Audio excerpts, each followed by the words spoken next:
Día 15. La vuelta a casa. Quédate en Egipto hasta un nuevo aviso mío, había dicho el ángel a José. El cielo velaba ciertamente sobre aquella preciosa familia. La fuga había sido precipitada con el temor de ser perseguidos y alcanzados hasta que no hubieran pasado las fronteras. Es muy probable que la pequeña familia haya recorrido el camino de las caravanas que van de Berseba al mar, pasando cerca de Gaza. Otra vía iba por la costa del Mediterráneo hasta Alejandría. Esta era la conocida Vía Maris, camino del mar, que también habrá conocido José por las narraciones de los comerciantes y de los beduinos.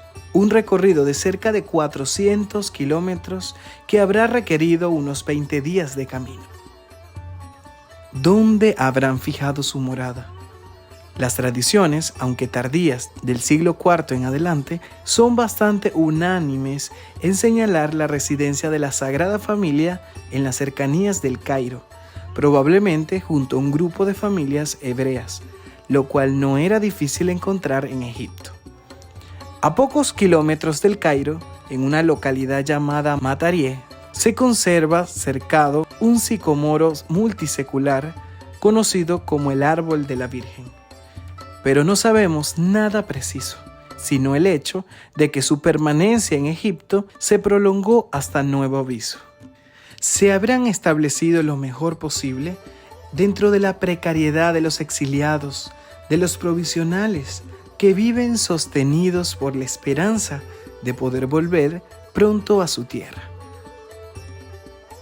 Es razonable suponer que José retomó su oficio, empezando nuevamente de la nada, el esfuerzo de ganarse la estimación, la confianza y por tanto una nueva clientela. Se cree que el exilio no duró mucho. En el tiempo de la matanza de los inocentes, Herodes estaba ya en el final de su vida.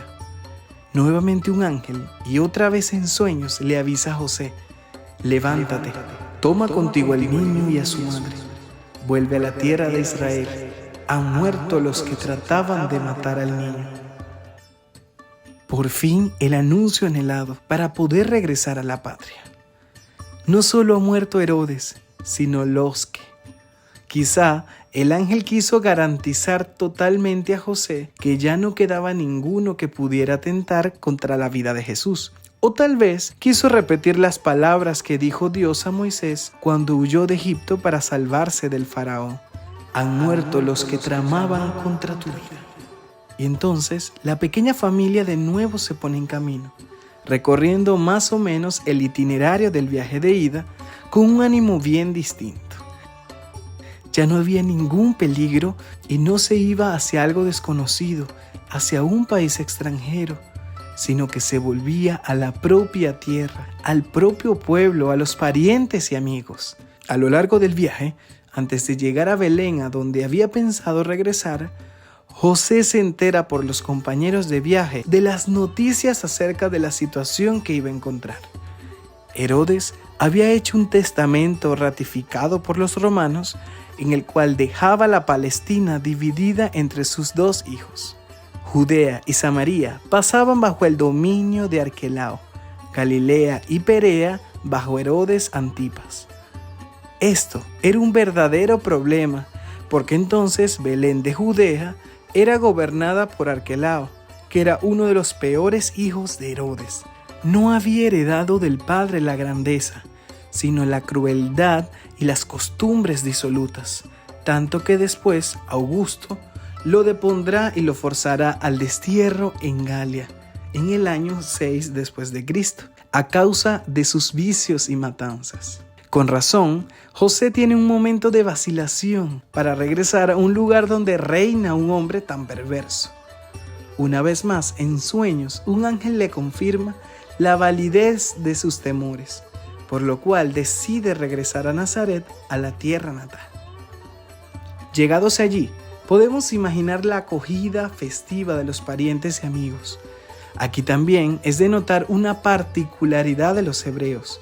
Toda propiedad, casa o terreno, por pobre que sea, se conservaba con gran respeto para su legítimo propietario, aunque éste se ausentara por muchos años.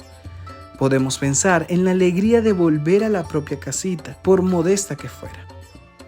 El pequeño Jesús, que podría tener unos 4 años, llegaba por primera vez a Nazaret y estaría en el centro de la alegre acogida. En este punto, Mateo, tan cuidadoso de no dejar pasar ningún posible cumplimiento de las profecías, presenta un verdadero rompecabezas para los pobres biblistas. Afirma que la escogencia de Nazaret se realizó para que se cumpliera lo dicho por los profetas. Será llamado Nazoreo. Es una referencia vaga, a lo que no se le encuentra correspondencia. Con mayor sencillez y claridad, Marcos y Lucas hablan de Jesús Nazareno, es decir, habitante de Nazaret. Sabemos que los primeros cristianos eran llamados nazarenos, es decir, seguidores de una persona proveniente del oscuro villorio de Nazaret, con un tono despectivo. Solo en la ciudad cosmopolita de Antioquía, donde se dan las primeras conversiones masivas de paganos, nace por primera vez el nombre de cristianos, atribuido a los seguidores de Cristo, nombre que se volverá definitivo. Por los usos y costumbres de la época, podemos hacernos una idea de la vida cotidiana de la pequeña familia. Jesús, de unos 5 años, comienza a frecuentar regularmente la sinagoga y a iniciarse en el oficio de su padre. María se ocupa de la casa y del huerto. Cada día va a la fuente a buscar agua, reviviendo los días de su niñez. Todo el día está marcado por la oración. Para los hebreos, no hay distinción entre tiempos sagrados y tiempos profanos. Cada acción es consagrada por la bendición que la acompaña, un poco como para nosotros las oraciones antes de las comidas. Conocemos un centenar de estas bendiciones que ofrecían a Dios por cada acción. La vida modesta, humilde, en apariencia casi insignificante, del Hijo de Dios y de sus santos padres, nos enseña el gran valor de las acciones comunes, hechas con amor y ofrecidas a Dios.